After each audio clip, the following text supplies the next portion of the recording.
Bonjour à toutes et à tous. Donc, on est heureux d'être là avec vous pour débattre et vous parler de l'école dehors et se demander si l'école dehors, on peut aussi être une école sans classe. Et donc, pour ce faire, je suis Jeanne Gagny, rédactrice en chef du Café Pédagogique. Le Café Pédagogique, c'est un média en ligne gratuit et indépendant. Et gratuit et indépendant sont deux adjectifs très importants aujourd'hui. Donc, soutenez la presse indépendante et quand elle est gratuite et accessible à tous, c'est encore mieux. Donc nous avons Marie Batou qui est donc adjointe au maire de Marseille et en charge de l'éducation populaire. Nourdine Barra qui intervient avec des élèves en classe dehors et il nous en dira bien plus tout à l'heure dans les quartiers populaires de Montpellier. Jeanne-Claude Maury qui est directrice d'école et professeure des écoles en Alsace.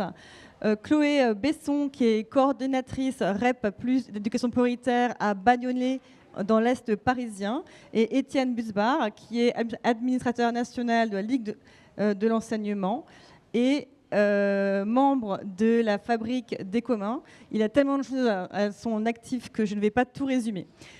Alors, s'interroger sur l'école dehors, et donc c'est la question de l'école dehors, et donc évidemment de se poser la question de l'école sans classe, puisque finalement l'école dehors et faire classe dehors, c'est faire un pas de côté de l'école, hors de l'école, c'est réinterroger le système éducatif, le système scolaire, qui est donc, vous le savez, une école en France qui se distingue par ses inégalités sociales et inégalités de réussite. Et se demander donc si faire classe dehors, voilà, ça fait bouger les lignes, oui, mais aussi une école dehors, est-ce que c'est pour tous les élèves, pour toutes les classes sociales? Et donc aujourd'hui, on va constater, voir que dans les quartiers populaires, justement, ça fait bouger les lignes. Quel impact ça peut avoir sur le système éducatif et notamment contre la lutte contre les inégalités?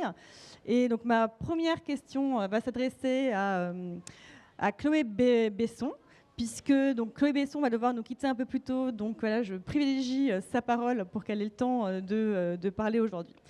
Donc Chloé Besson, peut-être vous pouvez nous... Donc vous êtes coordinatrice plus, donc c'est un rôle que vous allez peut-être pouvoir commencer par décrire, parce que tout le monde n'est peut-être pas familier de ce rôle-là, qui est un rôle clé et qui permet de faire une continuité entre les cycles et les élèves, et notamment l'école et la sixième. Et donc, vous avez aussi un regard sur l'institution et son fonctionnement et comment, justement, à Bagnolet, vous pouvez mettre en place les classes dehors. Et peut-être une question pour peut-être mieux comprendre aussi l'institution scolaire et le rôle.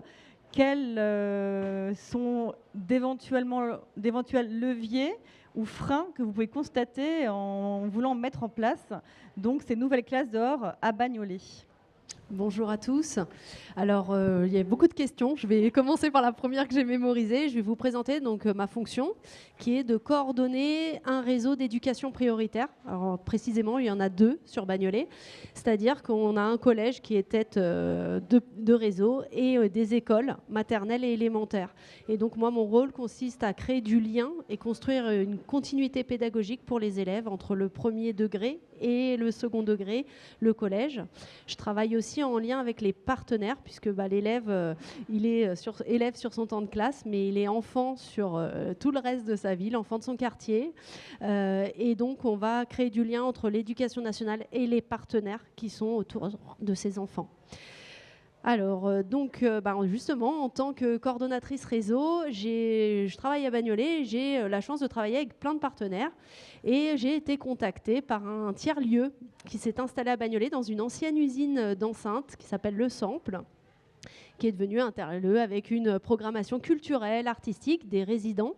Et c'est là qu'on m'a contactée. Donc j'ai rencontré à ce moment-là Benjamin Gentil, qui m'a parlé de la Fabrique des communs pédagogiques, du Sample. Et on s'est posé une super question. On s'est dit, mais c'est vrai que ce quartier à Porte de Bagnolet, bon, je ne sais pas si vous connaissez, mais bon, c'est l'entrée de l'autoroute A3. Il y a un énorme nœud routier qui passe en extérieur, et il y a peu d'espace vert, peu d'espace naturel, vraiment à proximité de cette porte et des écoles.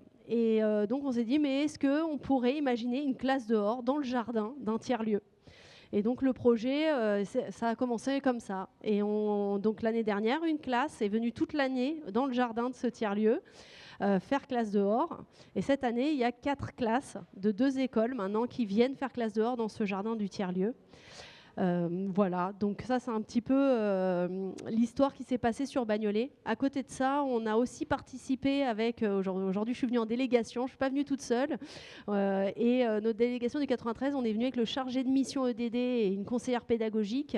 Et en fait, il y a eu un séminaire et on a pu aussi parler aux référents EDD de tout le département de la classe dehors.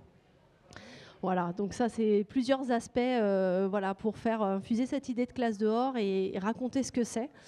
Et alors, je vais revenir un petit peu sur cette expérience de classe dehors dans un jardin d'un tiers-lieu. Donc déjà, l'aspect quantitatif, c'est-à-dire que l'année dernière, il y a une classe qui a été volontaire. Cette année, il y avait plusieurs classes qui étaient volontaires. Donc déjà, ça montre en tout cas un levier au niveau des enseignants qui se disent oui, c'est possible, je peux aller avec ma classe quelque part qui est un peu différent de l'école, puisque alors là on est carrément c'est un jardin, mais c'est voilà, c'est une ancienne usine, il y a des résidents, donc on va en plus rencontrer des résidents artistes avec les élèves et donc je dirais que pour les enseignants c'est vraiment une ouverture, et donc pour les élèves aussi, sur d'autres pratiques, et c'est un levier assez fort. Après, je parlerai des freins. On me relancera sur d'autres questions si jamais j'en ai oublié. Et c'est vrai que sur les freins, une des questions qui se pose, c'est est-ce que si on est dehors, on fait vraiment classe ? Est-ce que vraiment je peux apprendre à mes élèves en dehors de la classe des contenus, des programmes ? Et quel regard on va porter sur ma pratique ? Donc le regard de mes collègues, il est toutes les semaines, il sort. Faut un petit peu qu'il travaille dans sa classe. Le regard des parents. Les parents en éducation prioritaire, ils ont envie que leurs enfants ils accèdent à des savoirs fondamentaux. Donc ils se disent il faut qu'ils fassent des fiches, qu'il y ait des exercices dans le cahier, des leçons. Il faut que ça puisse vraiment se matérialiser comme étant quelque chose de très explicite. Et l'enseignant, il est aussi soumis à l'autorisation du directeur d'école pour aller faire sa classe dehors toutes les semaines. Donc toutes ces questions, ça crée des freins pour les enseignants, et donc c'est important, voilà, là lors des rencontres, c'est un gros levier pour nous, à notre délégation, puisqu'on repart avec plein de choses à dire à nos enseignants et à tous les référents éducation développement durable en Seine-Saint-Denis. Voilà, l'idée c'est aussi de se dire que la classe dehors, on y pense, c'est-à-dire que c'est pas un acte, on va dehors, mais on y pense avant. On se dit voilà, qu'est-ce que je fais, qu'est-ce que je mets en œuvre dans cette classe dehors. Sur le moment, on voit les enfants justement être dans ce lieu. On va laisser plus ou moins de temps libre en fonction de ce qu'on a envie de faire. Et après, c'est se réajuster dans sa pratique de la classe dehors. Donc c'est un cheminement pour l'enseignant complexe, et ça met en jeu plein de compétences professionnelles.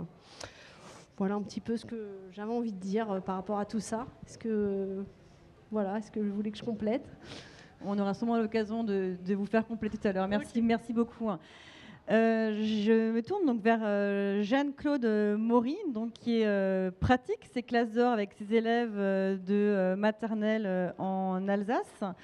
Et peut-être que vous pouvez nous parler des effets de cette pédagogie des classes dehors sur la réussite et le comportement des élèves, avec cette question justement, est-ce que ce faire école autrement hors les murs favorise la réussite de tous les élèves, et notamment au regard des élèves peut-être les plus fragiles, ou qu'on pourrait, même si c'est que l'école maternelle, éloigner plus peut-être d'une culture scolaire. Oui, donc je suis enseignante et je fais partie des cahiers pédagogiques du CRAP, cahier pédagogique, Cercle de recherche d'action pédagogique. Et c'est un petit peu par ce biais que je me suis lancée dans la pratique de l'école dehors, avec le fait d'être directrice. Je suis force de proposition. Donc du coup, j'ai proposé à mes collègues d'intégrer cela dans notre projet d'école. C'est ce qui fait que toute l'école participe tout le monde sort en école dehors, fait école dehors. Alors effectivement, pour moi, la pratique de l'école dehors favorise un apprentissage pour tous. Être en forêt dehors permet l'expression de soi et la confiance en soi, et cela de n'importe quelle classe sociale d'où on vient. Elle permet la manipulation, l'expérimentation, donc à la fois des moments qui sont prévus avec des activités spécifiques, mais aussi des moments de temps libre qui permettent aux enfants d'exprimer leur imaginaire. Ces temps libres permettent une source d'inspiration pour la créativité. L'imaginaire est bien loin des écrans. Et du coup, vraiment intéressant. C'est vraiment intéressant cette pratique du dehors pour ça. Après, donc l'école du dehors va développer la motivation. C'est aussi une entrée pour développer la motivation des apprentissages scolaires. Donc, c'est-à-dire qu'il y a des enfants qui ont du mal à trouver le sens des apprentissages, même si je pratique la pédagogie de projet en classe. Mais le fait de le vivre dans la nature, ça donne plus de sens, et du coup, ils vont davantage s'investir et en fait, ils font des apprentissages scolaires sans le savoir. Donc, voilà.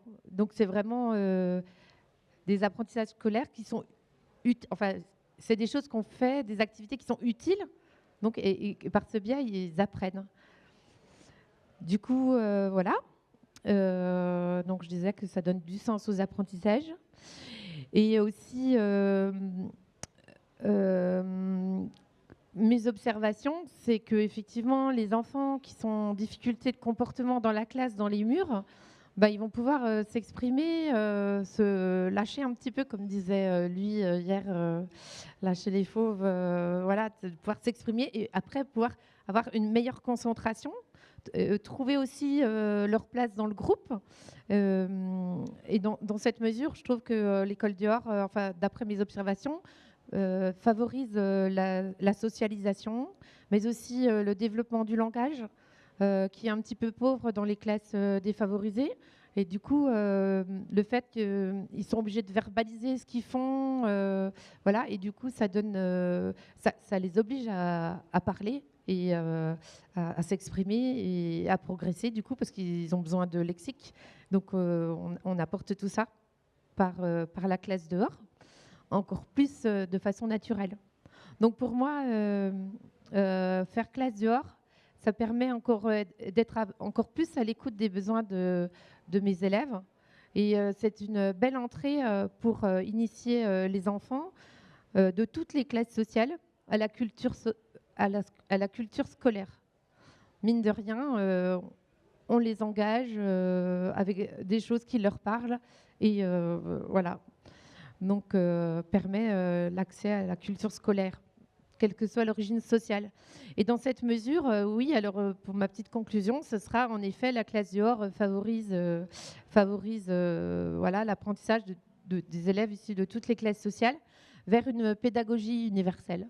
Voilà. Et là, je peux la pratiquer pleinement avec des activités, de la coopération, voilà, de la participation et des anticipations. Voilà. Merci beaucoup. Donc, on y reviendra, j'espère, durant cette table ronde. Cette question de la culture scolaire, je pense qu'elle est vraiment au cœur de la question qui nous préoccupe aujourd'hui, d'une école sans classe, et de bouleverser cette culture scolaire qui est une culture élitiste et qui fait réussir les élèves des familles favorisées, puisque on les connaît, ces chiffres-là, des inégalités scolaires et sociales. Marie Batou, à vous maintenant. L'école, voilà, c'est pas que l'école en fait. L'école, c'est aussi tous ces temps avec des personnels qui œuvrent et qui font partie de la vie de l'enfant, qui ne sont pas les personnels d'éducation nationale, qui sont des personnels éducatifs. Et donc cette continuité éducative, comment la politique publique que vous menez ou que peut favoriser justement une continuité éducative et favoriser les pratiques telles que les classes dehors. Voilà. Je vais essayer de rationaliser. Oui, tout à fait. Je vais essayer de rationaliser le propos parce qu'il y a beaucoup de choses, mais qui ont été dites dans cette introduction. Et en réalité, effectivement, quand on a penser ces rencontres de l'éducation populaire, j'ai eu cœur à dire à Benjamin notamment de ne pas oublier les animateurs, l'animation et tout ce qui se passe dans les temps périscolaires. Alors bien sûr, c'est aussi parce que périscolaire de manière très large, y compris, je pense qu'il faut aller jusqu'au colo et ne surtout pas s'arrêter à la question de l'école en soi, mais vraiment de considérer l'enfant dans sa globalité pour réussir à penser. Alors, j'ai eu un temps d'hésitation parce que je ne pensais pas partir là-dessus, mais à la question de la complémentarité éducative que j'ai plutôt tendance à utiliser plutôt que continuité, parce qu'il faut vraiment penser et ne pas s'attendre à ce que l'animateur soit l'espèce de substitut de l'enseignant qui réussirait à accompagner l'enfant sur un chemin de la réussite éducative.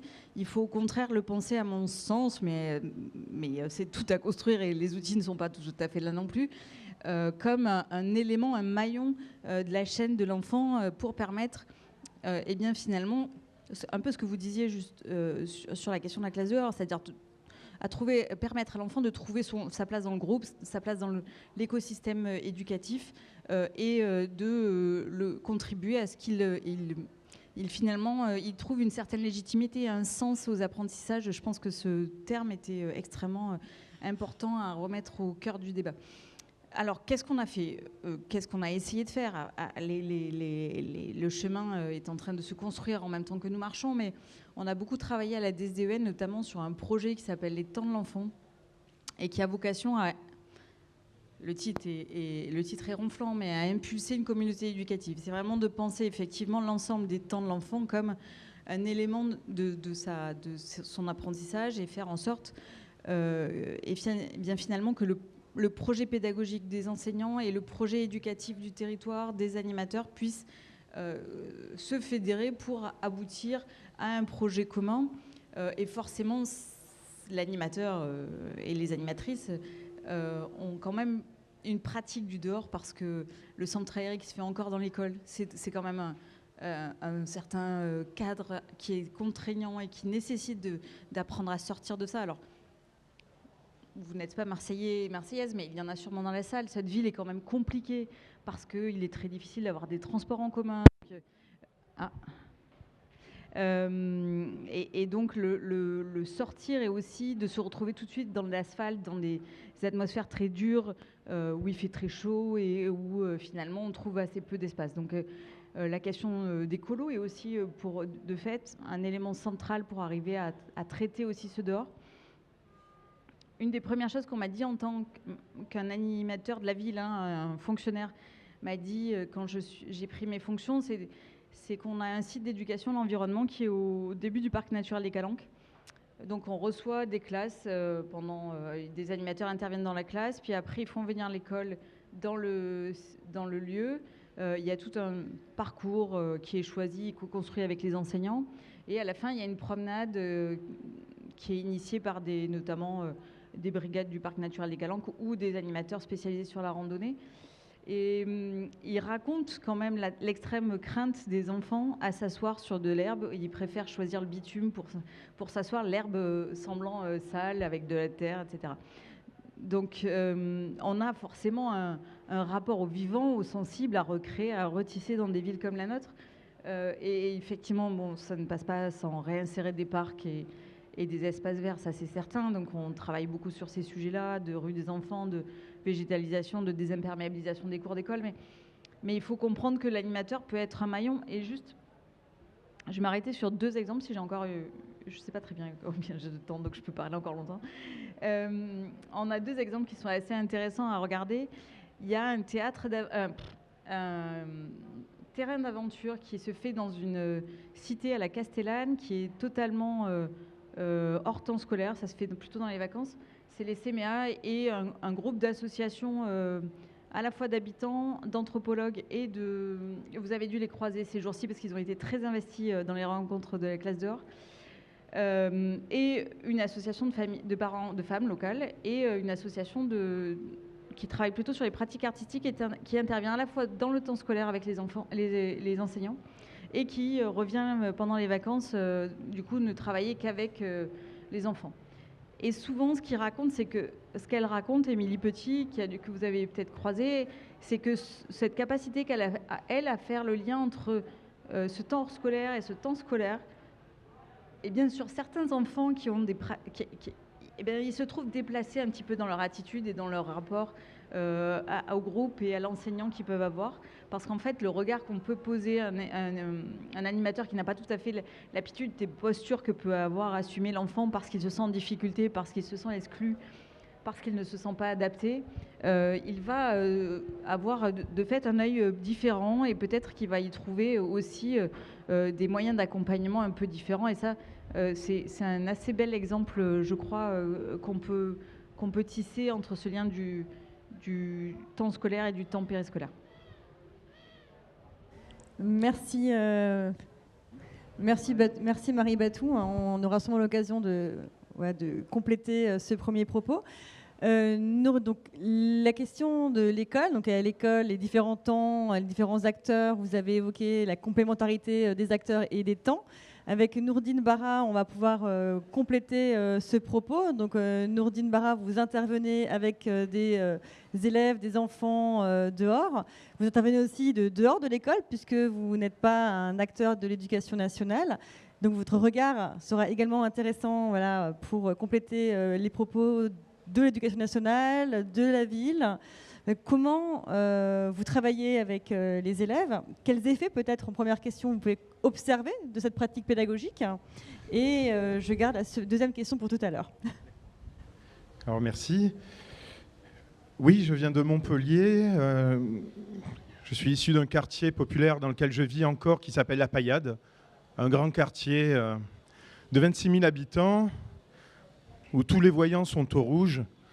On vit un entre-soi un peu subi, un peu présenté comme quelque chose de prémédité par les habitants, mais pas du tout. Il y a ce malentendu de départ avec les autres habitants de la ville qu'on espère mettre à mal depuis 15 ans par des agoras sur l'espace public qui invitent à la rencontre, à l'échange des habitants du centre et du quartier. Alors, Cours dehors, qui s'appelle aujourd'hui Paillade Campus, est né au sortir du premier confinement. Il faut savoir que dans les quartiers populaires, en tout cas dans le nôtre,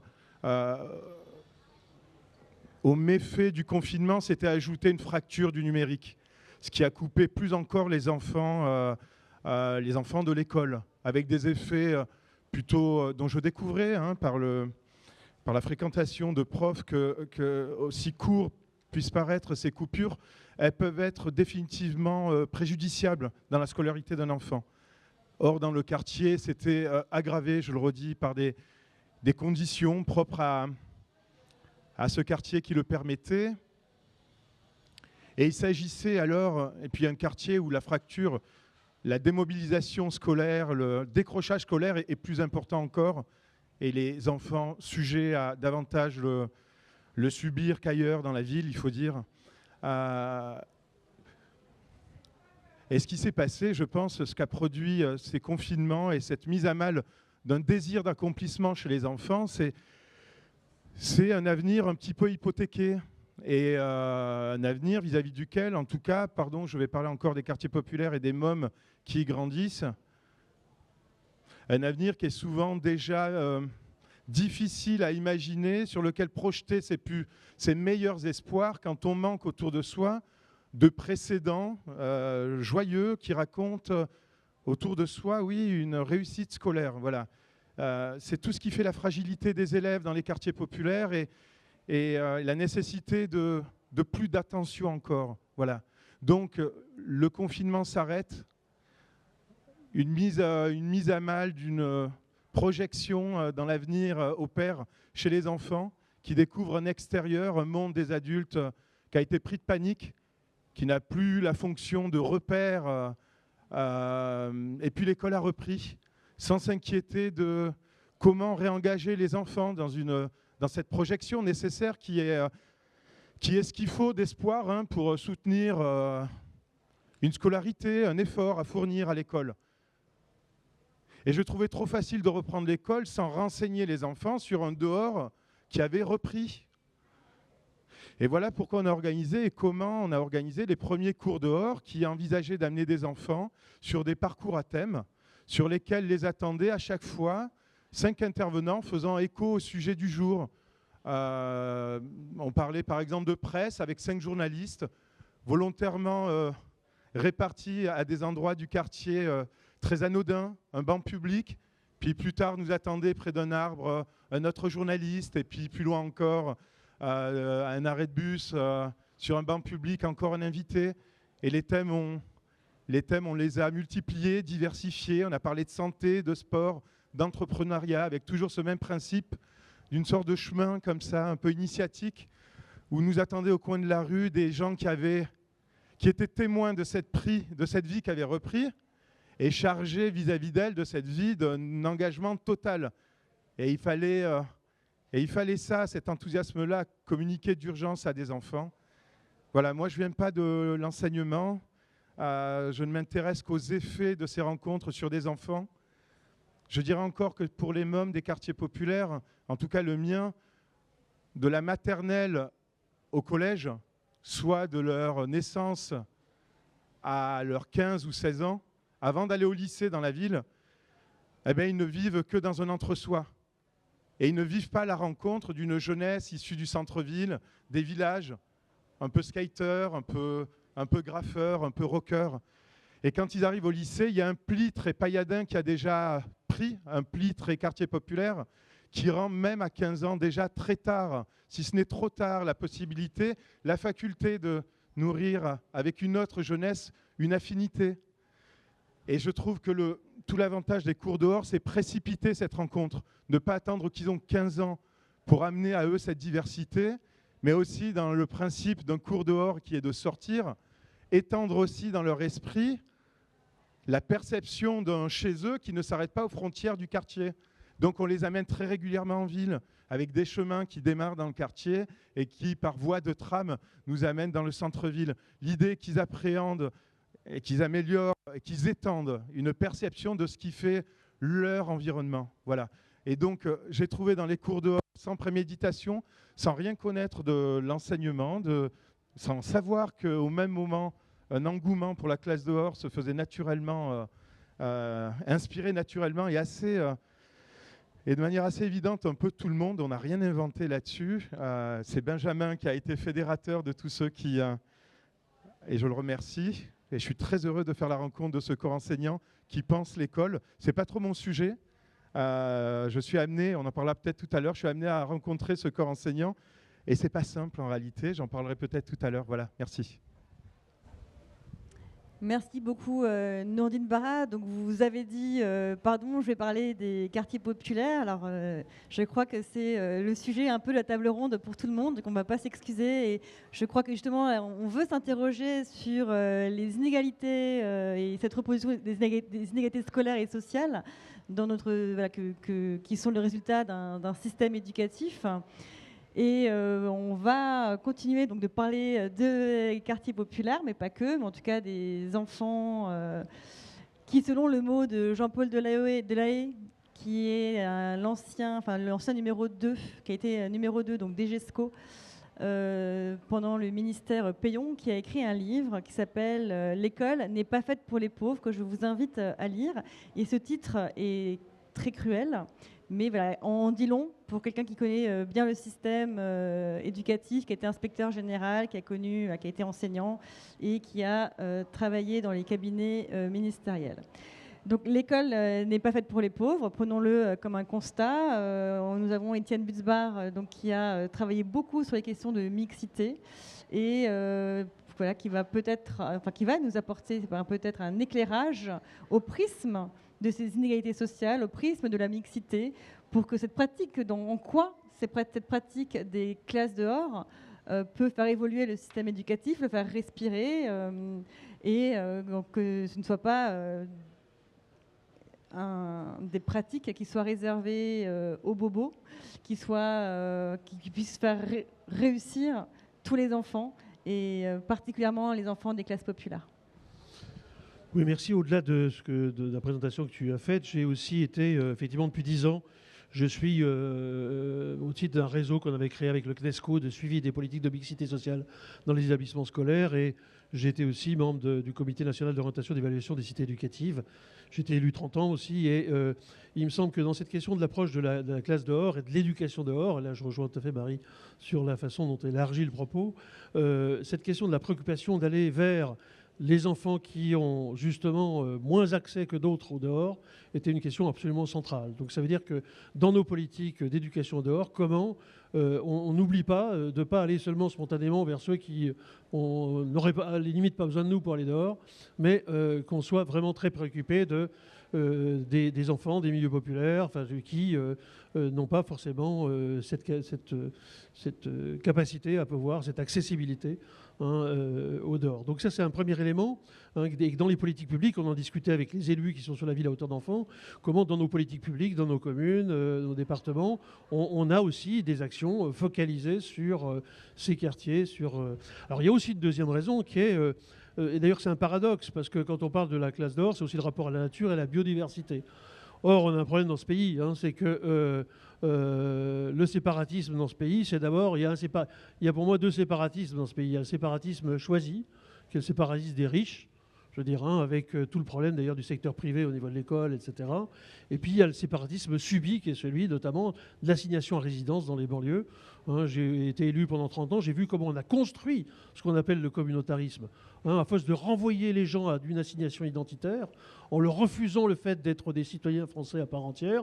Eh ben, ils disent, bah oui, bah, vous nous considérez comme des Arabes, bah, on est des Arabes. Non, vous n'êtes pas des Arabes, vous êtes des Marseillais, des Belfortins, et on a un vrai problème dans ce pays de reconstruire, justement, et cette question dans nos activités éducatives, de penser le rapport avec l'autre, et la question de la mixité me semble absolument centrale. Alors, comment on peut le faire ? C'est effectivement en ayant déjà ça par devers soi, et Marie l'évoquait, ça peut être déjà sur les questions de mobilité. Dans les cités éducatives, moi j'avais proposé à Vincent Léna à l'époque, je lui avais dit dans les cités éducatives, tous les gamins des cités éducatives devraient avoir au moins une classe découverte par cycle et devraient avoir au moins un séjour vacances, et des séjours vacances qui ne sont pas les colonies pour les pauvres. Qui ne sont pas avec les gens de l'ASE, etc. Enfin, je me demande, c'est avec aussi en veillant, et la Ligue est en tant qu'opérateur, mais d'autres d'éducation populaire, opérateurs de vacances, sont aussi sommés de pouvoir concevoir des vacances qui ne contribuent pas à renforcer finalement ce séparatisme. Au niveau des classes découvertes, moi, je me rappelle avoir discuté aussi avec l'adjointe au maire de Toulouse sur le fait de voir comment on pouvait monter des classes découvertes en ayant des binômes entre une classe rurale et une classe urbaine, par exemple. Alors, ça ne se construit pas comme ça. On pensait aussi travailler à partir du réseau de l'USEP. L'USEP, c'est ces enseignants qui font de l'activité physique dans le cadre d'une association sportive de la Ligue. Et donc, en faisant en sorte, il y a des rencontres de l'USEP qui permettent de faire se rencontrer des gamins des quartiers nord ou des quartiers du centre-ville, pour reprendre l'exemple de Marseille. Donc, je crois que cette question de la mixité et cette question de la prise en compte du fait que tous les enfants n'ont pas les mêmes droits, que effectivement la situation de classe, au sens classique du terme, ça existe, et qu'il faut avoir aussi ce regard, cette attention portée au fait que notre problématique de l'éducation dehors doit vraiment pouvoir s'adresser à tous et trouver les voies et les moyens qui permettent de pouvoir mettre en œuvre cette mixité. Alors, une question peut-être pour les acteurs, les actrices en l'occurrence, à mes côtés, dans l'éducation nationale et en contact avec les élèves, d'autant plus que Chloé Besson va devoir quitter la table ronde un petit peu plus tôt. Sur cette question de la pédagogie par le faire, donc ça a été ce que vous avez un petit peu décrit tout à l'heure. Est-ce que vous observez que c'est un levier de réussite pour des élèves les plus en difficulté ? Est-ce que ça nous permet... qu'est-ce que vous observez en fait à ce sujet ? Alors, comme tout apprentissage, c'est long et c'est complexe. Donc, je pense qu'il n'y a pas une recette miracle et la classe dehors je ne pense pas tout résoudre, mais par contre, c'est une possibilité de changer de regard sur les élèves. Et comme on dit, on en a parlé avant, c'est-à-dire que d'être enfermé dans son identité, mais c'est pareil dans une classe, si on est le mauvais élève, l'élève perturbateur, on est aussi enfermé dans cette identité-là. Et là, la classe dehors, c'est l'occasion justement de montrer autre chose et de voir autre chose chez nos élèves. Et voilà.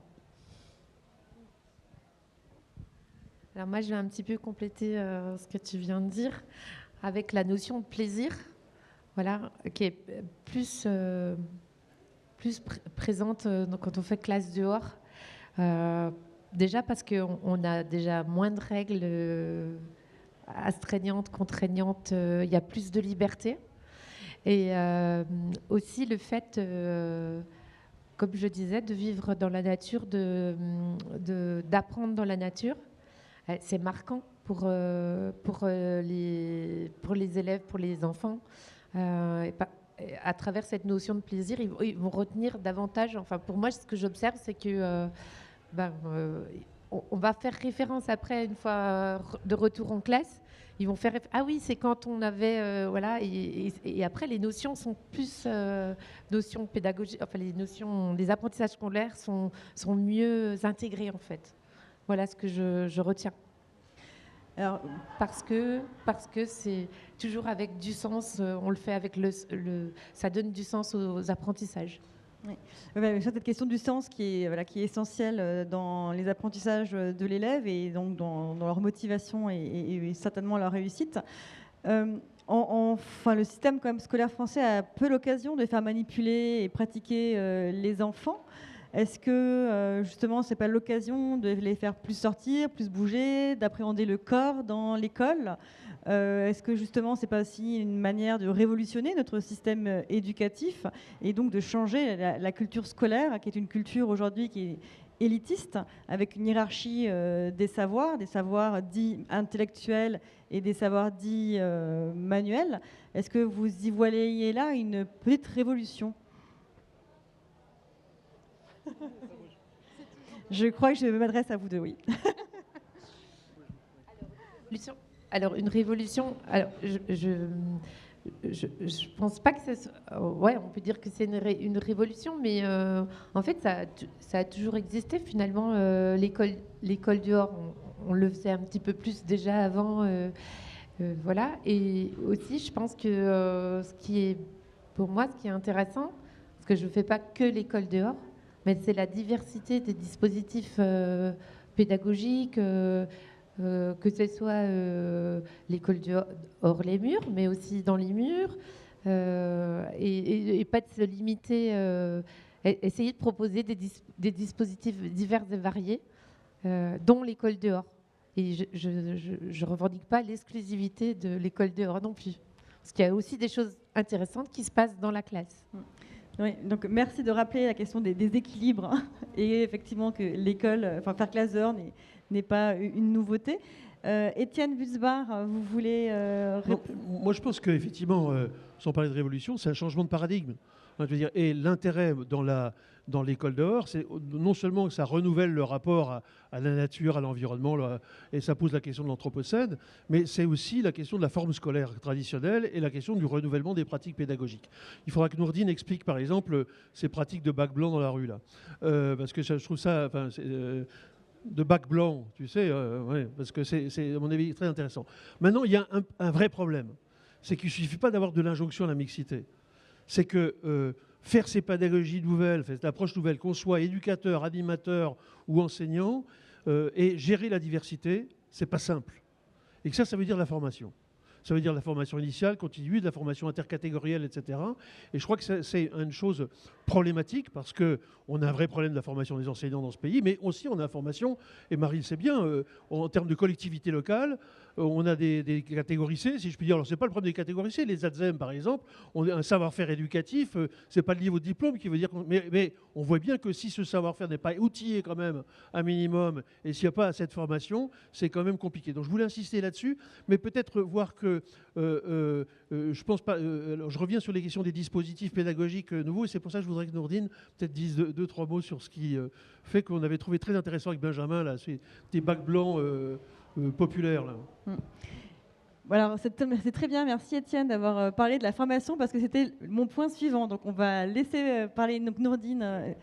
Vas-y, très bien. Alors oui, je disais tout à l'heure que je ne venais pas de l'enseignement. Les enfants sont un nouveau public d'attention dans notre action. Et je continue de penser une aborde et la recherche de ces enfants-là depuis une position très citoyenne et très étranger aux choses de l'école. En me posant la question et surtout en ayant détecté aussi chez des enfants dans des écoles tout ce qui s'y produit de merveilleux comme savoir enfermé avec l'ambition qui s'inscrit dans l'élan de tout ce qu'on tente de produire comme libération d'un savoir sur l'espace public, d'aller chercher dans l'école ces savoirs élaborés, ces pensées dont sont porteurs les enfants d'une haute sophistication d'esprit. Toutes ces choses-là, quand on questionne et quand on s'inquiète depuis la ville, depuis tout ce qui est en dehors de l'école, de l'état de la société, de la dégradation de nos relations à tous, de cette électricité dans l'air qui pèse, m'a fait voir et aller chercher du coup dans l'éducation nationale, parce qu'il faut y passer, et que c'est parfois un moment douloureux et un mauvais moment à passer que d'avoir à aborder l'institution pour atteindre ses enfants, mais le faire quand même, quelles que soient les ruses, quelles que soient et heureusement le plus souvent la discussion se fait en bonne intelligence, mais avec un bien fondé que je n'ai pas du tout dans l'idée de discuter avec l'institution, c'est qu'amener les enfants dehors, c'est bien. Voilà. Je m'économise rencontre après rencontre d'insister là-dessus. Et ça, c'est un biais qui me fait aller beaucoup plus vite passer d'un prof qui y croit à un autre, sans perdre trop de temps, parce qu'on travaille beaucoup dans l'urgence. Et effectivement, c'est dans cette attente-là, vis-à-vis de ces jeunes qui, à l'approche du bac, se préparent à livrer, à l'occasion d'un oral, des textes préparés, chiadés à la maison, pensés, et qui n'ont pas vocation, enfin à mon goût, et ça en fait un gâchis, qu'il n'y ait qu'une vocation unique, c'est d'une présentation de 15 minutes pour aussitôt être oublié dans le couloir et se charger après quoi de l'inquiétude de savoir si on aura son bac ou pas.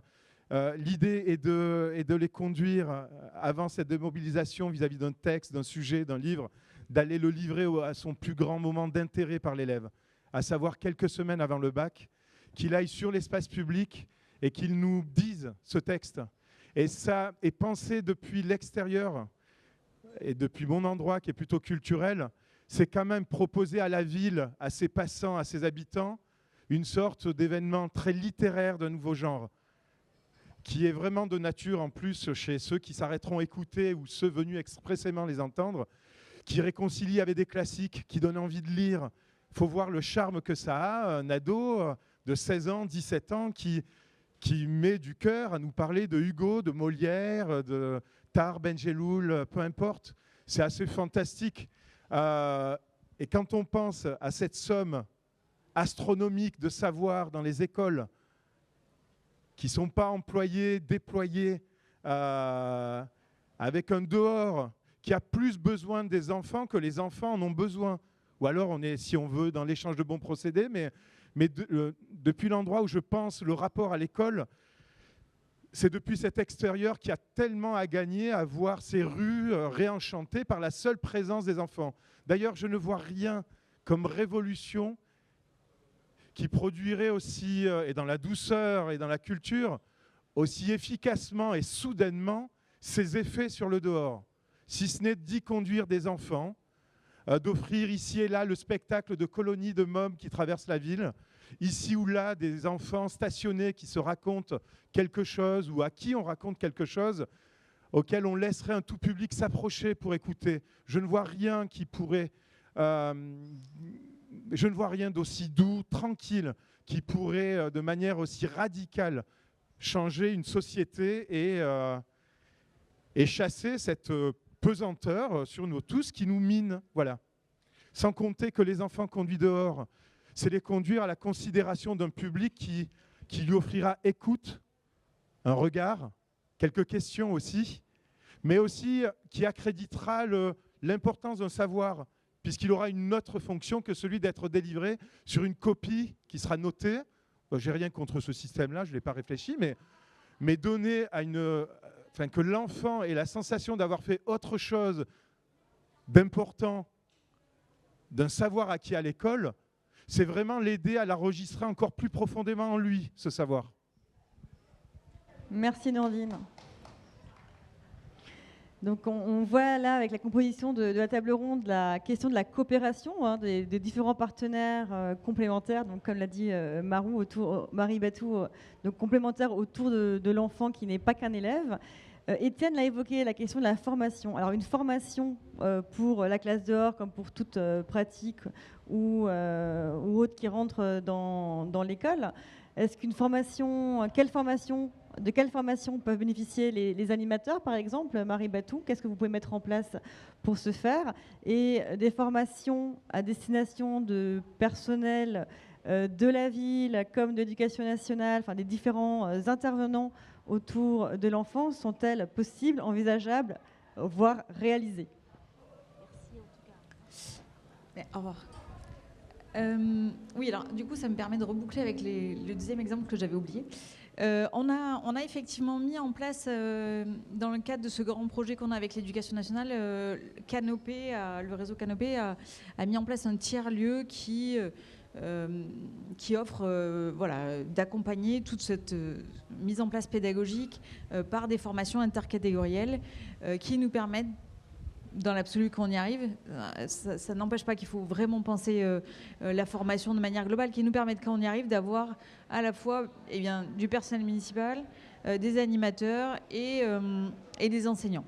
Et il se trouve que la complexité, elle est vraiment du côté de l'employeur, de cette diversité d'employeurs qui fait que les dispositifs de formation sont pas les mêmes, qu'on a du mal à s'articuler, etc. Mais quand même, d'accompagner tous les projets pédagogiques qu'on met en place aujourd'hui de manière coordonnée dans les projets, d'accompagner cela d'une vision de formation, ça a quand même une dynamique. C'est très documenté.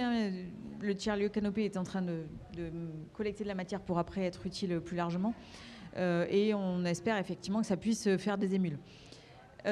Mais peut-être que si je peux m'attacher à un exemple qu'on avait plutôt eu à cœur de mettre en place parce qu'on pensait que c'était vraiment de la réussite et c'était vraiment le dispositif qu'on aimerait dans un monde idéal où l'ambiance ne serait pas morose et les budgets de l'éducation, quels qu'ils soient pléthoriques.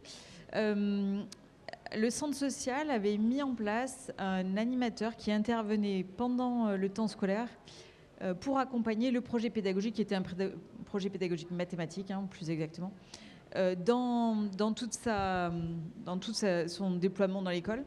Et du coup, permettait de faire le lien avec les activités extrascolaires de l'enfant et de continuer de prolonger cette activité avec d'autres outils à d'autres moments, puisqu'ils pouvaient s'emparer de l'animation pour faire vivre par l'expérimentation quelque chose qu'ils ont appris en classe. Alors, l'expérimentation était très centrale, puisqu'ils utilisaient une espèce de système d'abeilles qu'on programme pour faire... Voilà, je ne suis pas sûre d'avoir tout compris les enjeux du projet, mais en tous les cas, ça avait l'air très expérimental. L'aspect bénéfique de cela, on le voyait à plusieurs titres. La capacité à faire en sorte qu'il y ait un animateur qui soit un référent adulte un peu différent qu'on arrivait à former, que ce projet-là continuait sur du temps péri et extrascolaire. Et ce que j'ai dit souvent aussi, c'était, peut-être que vous allez confirmer ou infirmer dans votre cas, mais le centre social, c'est un équipement qui est ouvert aux familles, qui est dans le quartier, qui est ouvert au quartier et qui est distinct de l'école et permet finalement... Je crois que ça a été dit à un moment donné, de faire comprendre aussi aux parents, aux familles, ce qui se passe dans l'école.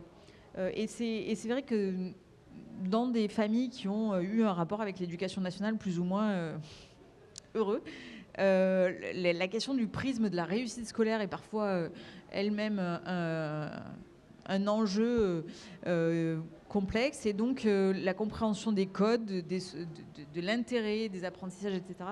Le centre social, s'il a une bonne relation avec l'éducation nationale, ça peut très très bien marcher. On a un bel exemple d'un centre social à Saint-Gabriel à Marseille, où je crois que c'est une fois par mois, les enseignants sont tous libérés et ils travaillent avec le centre social, vraiment sur des enjeux particuliers. Et après, ils font le lien ils ont un temps ouvert aux familles. On a eu cette expérience très récemment sur les VARS, puisque c'était un secteur qu'on avait identifié particulièrement compliqué. Des familles ont été surmobilisées dans le cadre de la mobilisation du 10 mars, avec des absentéismes, des conflits, des incidents bâtiments, comme vous dites. Et des enseignants qui se retrouvaient très en difficulté. Et donc, on a eu un temps collectif entre enseignants, les animateurs du centre social, les parents, qui a permis eh bien, de vraiment aller au fond des problématiques des parents, de comprendre vraiment les enjeux, d'essayer, y compris de cheminer globalement pour essayer de dépasser tout ça. Et c'est quelque chose qu'ont beaucoup de centres sociaux rêveraient d'avoir de partout, alors dans les secteurs, parce que c'est des perspectives de travail, vraiment du lien avec l'école, qui changent radicalement le rapport aux familles, au centre social et à l'éducation nationale. Merci beaucoup, Marie Batou. Oui.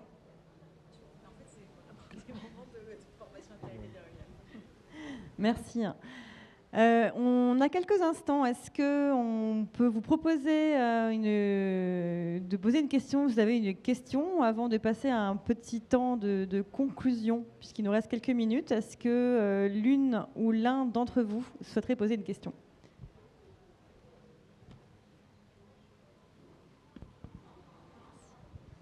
Bonjour, alors moi je suis professeure à Lyon en lycée professionnel dans un quartier politique de la ville.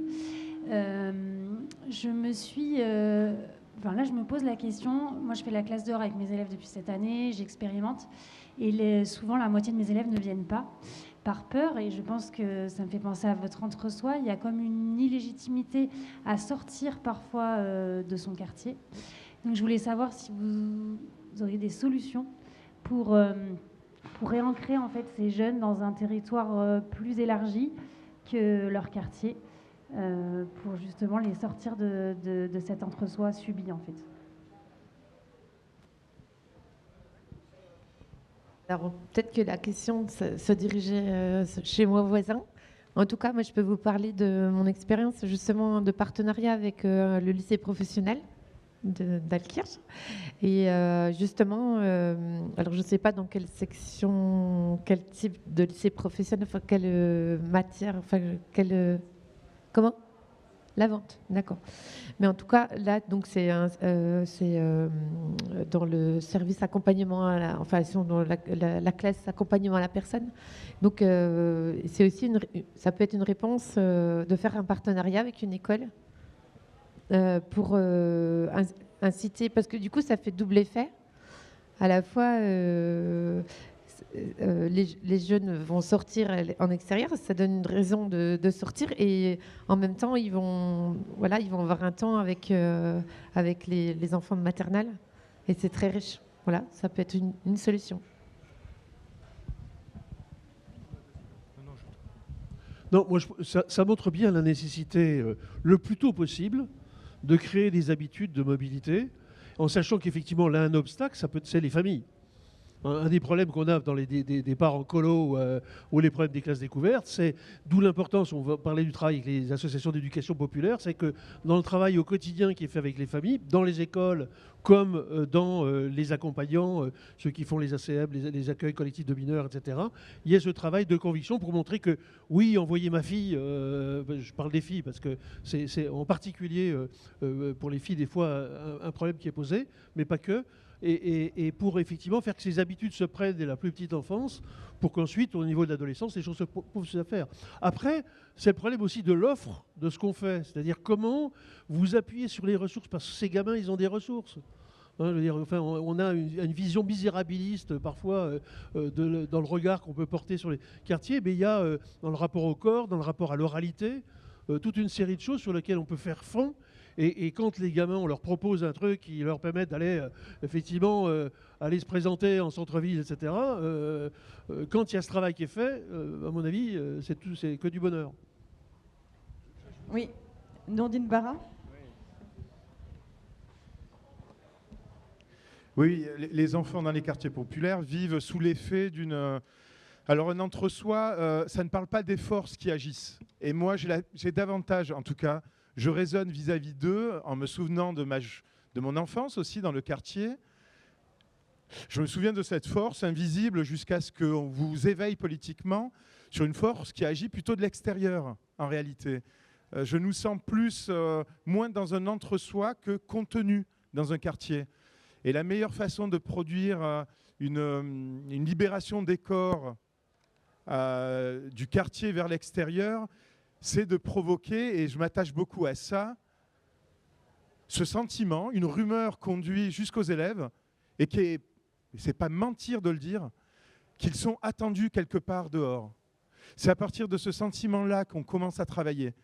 Et puis si c'est l'occasion par là même de les éveiller sur ces forces, sur toutes ces choses qu'il faut dire pour mettre à mal un déterminisme social, ben profitons-en. Mais je pense que, évidemment, s'ils ne sont pas préparés et embarqués dans un élan, et même, j'ose dire, s'ils ont la sensation de faire ça que pour l'école, ça pourrait ne pas suffire. Ça pourrait ne pas suffire. Je pense qu'il faut oser les charger d'une sorte de mission, les responsabiliser là-dessus.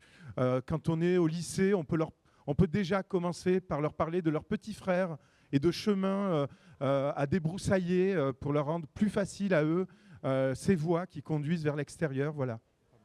Non, pas pardon. J'étais en train moi-même de réfléchir. Alors sur l'écolo, c'est très net. J'ai organisé une journée droit aux vacances pour tous à la mairie, où on faisait venir tous les centres sociaux qui présentaient les projets jeunes citoyens, qui était un projet qui était initié avant qu'on soit élu, mais qui était à mettre en relation. De fait, derrière, il y avait un budget qui était alloué au centre de jeunes là pour partir en colo, et donc ils venaient présenter leurs projets jeunes citoyens et leurs projets de colo. Il y a un jeune qui m'a dit ça, il m'a dit oui, mais si les parents ils veulent pas qu'on parte, et vraiment c'était quelque chose d'extrêmement fort. Il avait, je sais pas, 16 ans peut-être, 15-16 ans, donc assez âgé. Hein. Et depuis qu'on a remis... Alors il se trouve que quand on est arrivé, il y avait 0 colo financé par la ville.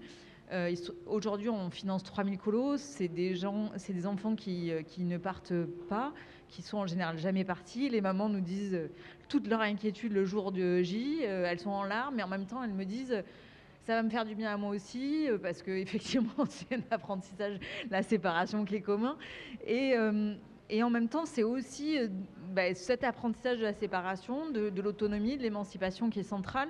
Et moi, je crois, mais du coup, c'est pas tout à fait votre endroit, mais peut-être que si vous avez l'occasion de travailler avec la ville, je crois que ce qu'on fait, d'ouvrir l'hôtel de ville à ce genre d'initiative où les jeunes viennent présenter leurs projets,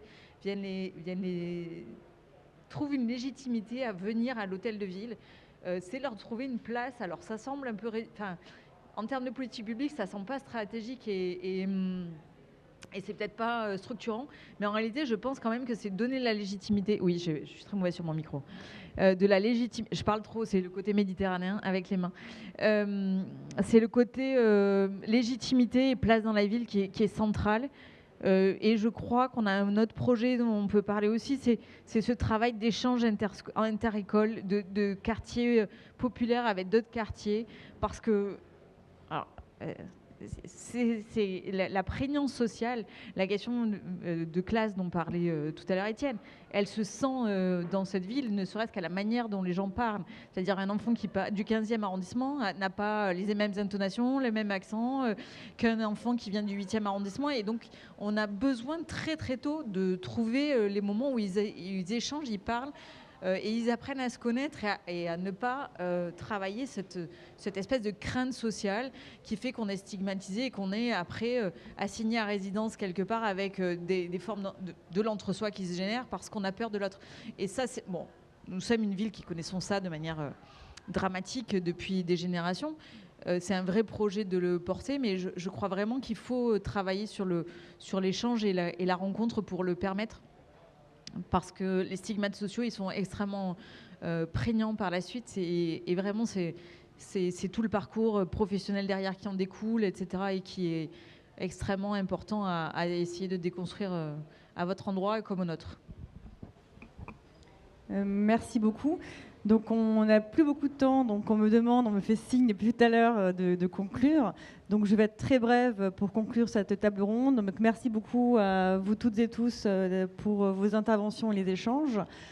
On a bien vu que questionner l'école dehors, apprendre dehors, là c'était questionner les finalités de l'école et donc de qui sont dans les écoles, donc les élèves, avec le souci des plus fragiles et des plus éloignés de l'école pour leur réussite.